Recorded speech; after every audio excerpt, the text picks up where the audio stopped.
신조임녀 2권입니다. 썸네일을 보셔서 아시겠지만 이번 편은 소용료를 지켜주지 못해 미안해 편입니다. 문이 열리자 소용료는 이막수에게 덤벼들었습니다. 이때 소용료와 이막수는 같은 200인역이었고 비록 소용료가 부상 중이었으나 죽음을 불사했기에 작은 틈새를 만들어낼 수 있었습니다. 그리하여 소용료는 문을 열 수가 있었고 양과에게 어서 도망가라고 외쳤습니다. 양과는 다시 돌아오겠다는 말을 남긴 채 밖으로 나갔습니다. 작전이 성공하자 소용료는 양과의 뒷모습만 바라볼 뿐 사우루즈는 사라졌습니다. 하여 금세 소용료는 위태로운 지경에 빠지게 되었고 그 모습을 본 양과는 다시 석실 안으로 들어와 이막수에게 덤벼들었습니다. 이때 양과는 70인역, 이막수는 200인역이었으니 무공으로 치면 상대조차 안 되었지만 양과는 너무나 급한 나머지 이막수를 그냥 껴안아버렸습니다. 그런데 양과가 실했기 때문이었을까요? 이막수는 순간적으로 몸에 힘이 쭉 빠지고 말았습니다. 역시 남자는 시라고 봐야 했습니다. 소용료가 양과를 다그치며 왜 다시 돌아왔냐고 하자 양과는 차라리 이곳에서 함께 죽겠다고만 할 뿐이었습니다. 소용료는 다시 양과를 살리겠다고 이막수에게 옥봉침을 발사했습니다. 그러자 이막수는 일단 피해야 했고 말이죠. 그 사이 순식간에 소용료는 양과를 데리고 석실 밖으로 빠져나갔습니다. 어찌됐건 양과의 진한 포옹 한방으로 둘 다 빠져나왔으니 대박이 터진 셈이었습니다. 그런데 소용료는 숨이 턱턱 막히는 얘기를 하기 시작했습니다.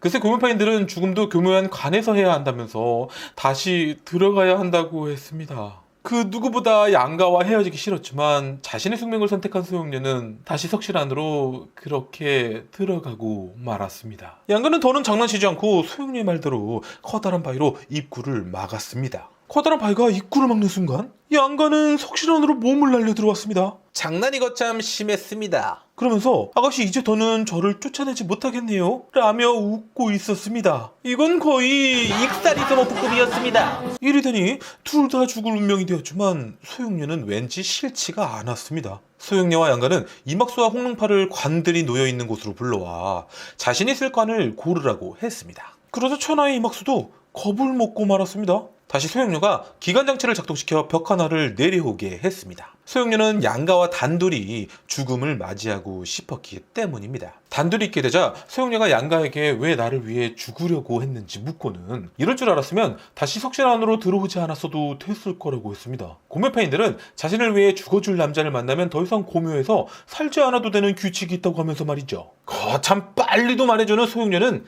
거의 개 이름이 수목구였습니다. 다시 소용료의 부상이 터졌습니다. 하여 저 관 안에서 누워있게 해달라고 했습니다. 그런데 양과는 소용료를 눕히더니 자신도 같이 따라 누웠습니다. 소용료는 양과가 자신을 생각하는 마음에 깊은 정을 느끼고 있었습니다. 오잉? 무심결에 관뚜껑을 봤는데 무슨 글자 같은 게 있었습니다. 확인해보니 관뚜껑마다 왕중왕이 적은 옥녀심경을 깨트릴 비결들이 있었습니다.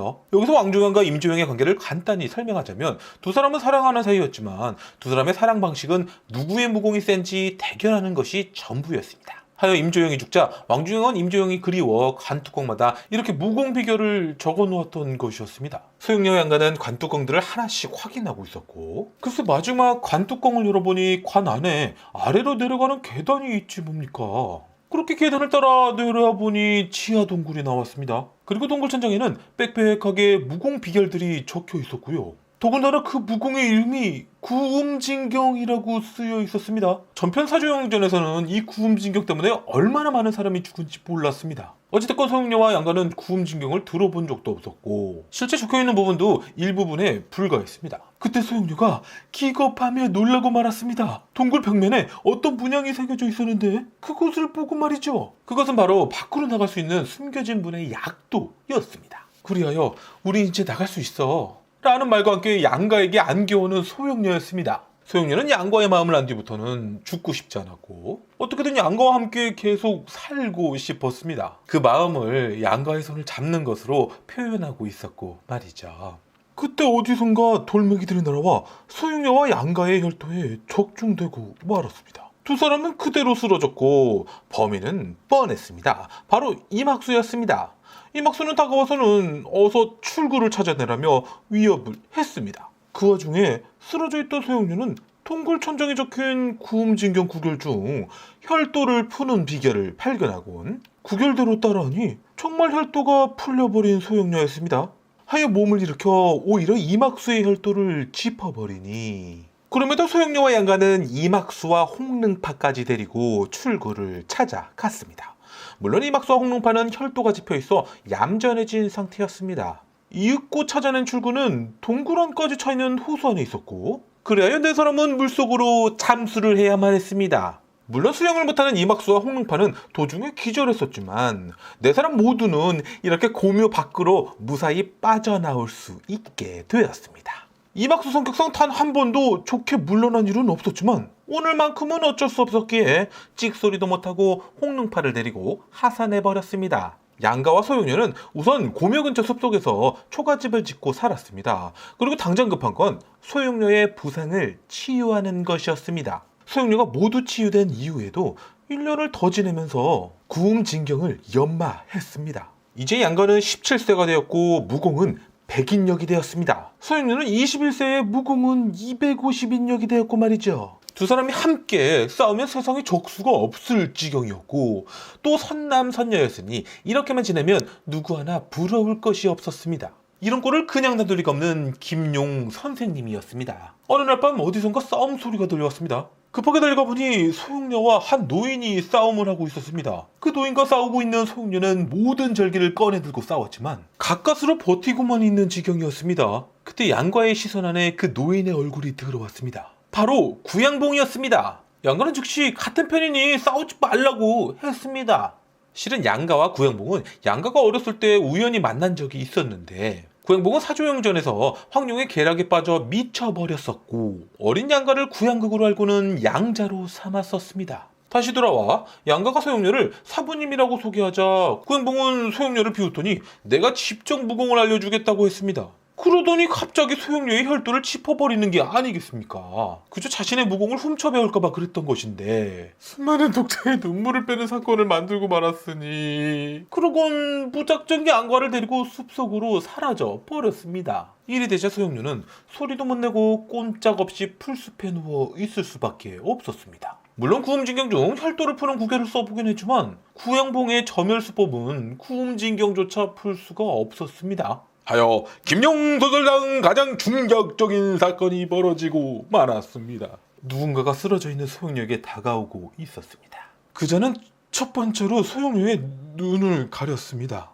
이제 얼굴을 쓰다듬더니 천천히 소용료의 치마를 올렸습니다. 그리고는 자신의 바지까지 벗어 버렸습니다. 에라이씨, 그냥 영상으로 보시겠습니다. 이렇게 말이죠.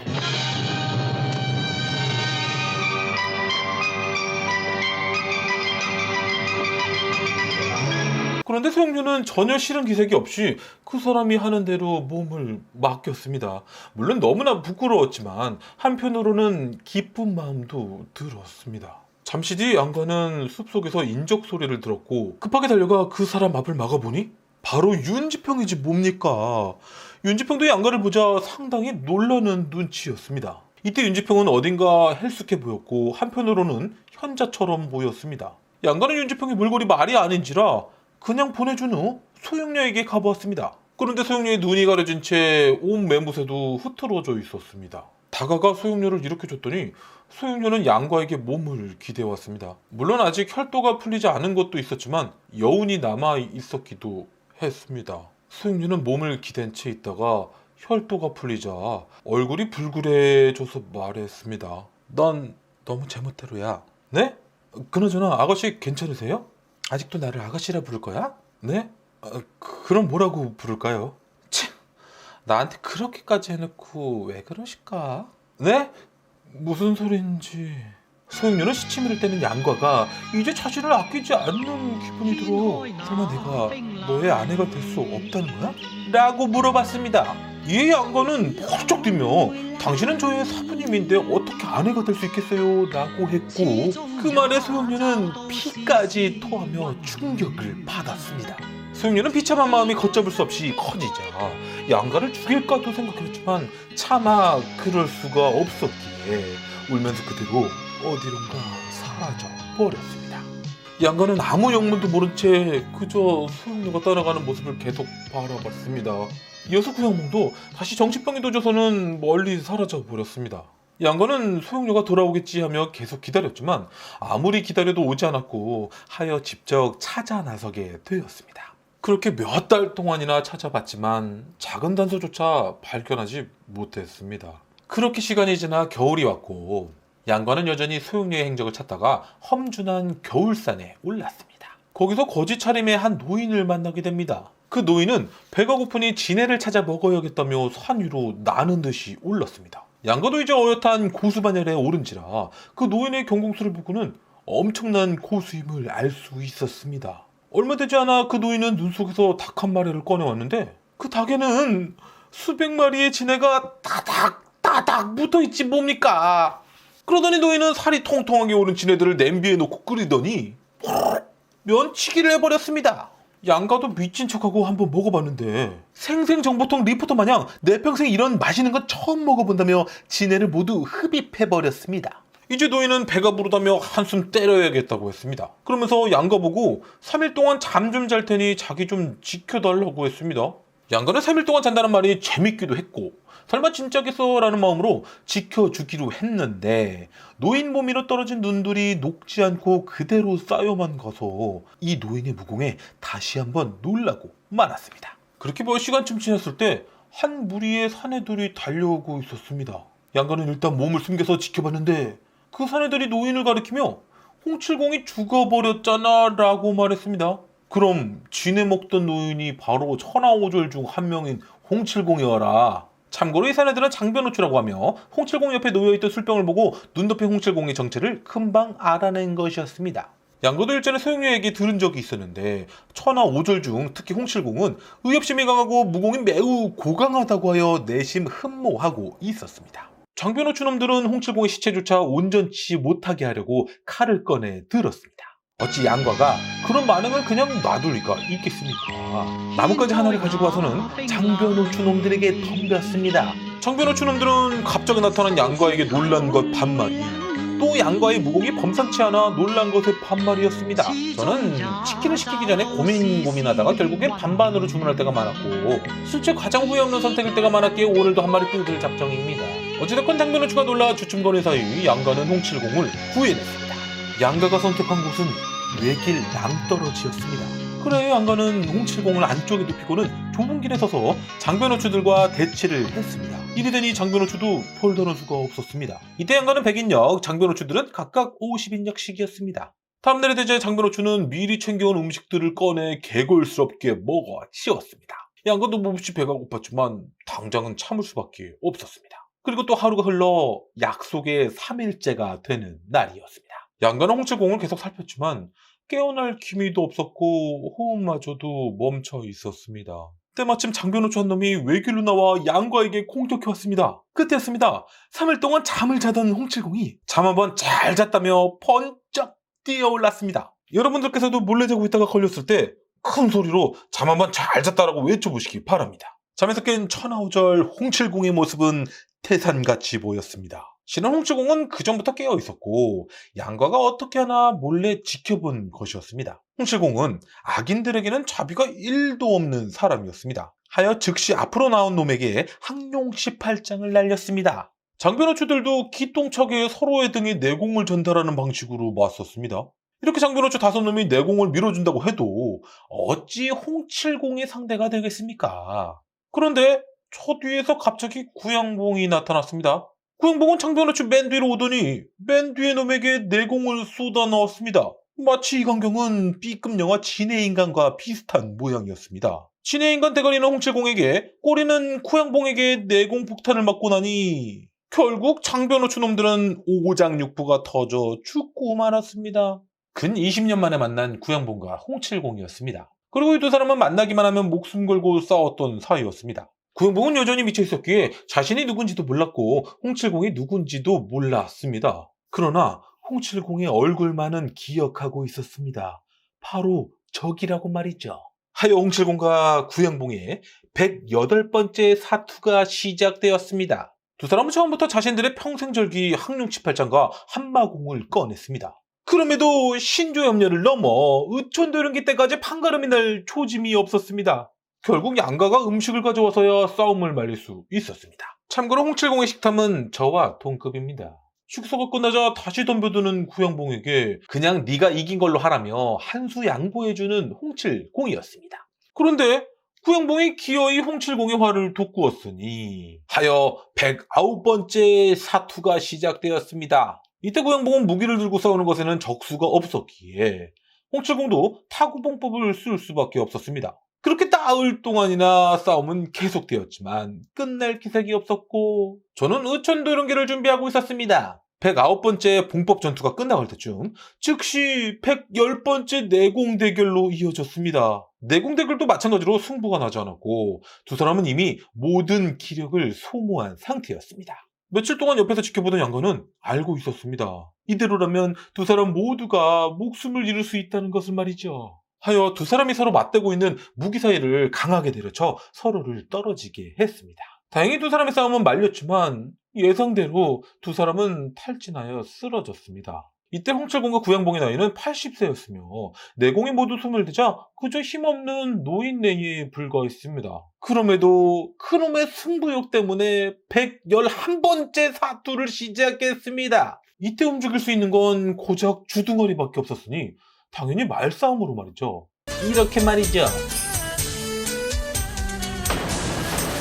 이리하여 고래싸움에 양가만 대박이 터졌습니다. 홍칠공이 양가에게 타구봉법을 알려주면 구양봉은 양가의 시범을 보고서 타구봉법에 대적할 수 있는 자신만의 봉법을 알려주었습니다. 그렇게 수일 동안 양가에게 타구봉법 모두를 전수해 주었고 이에 구양봉도 계속해서 타구봉법을 깨트려 왔지만 타구봉법의 최고 경지에 다다르자 구양봉은 도무지 깨트릴 초식이 떠오르지 않았습니다.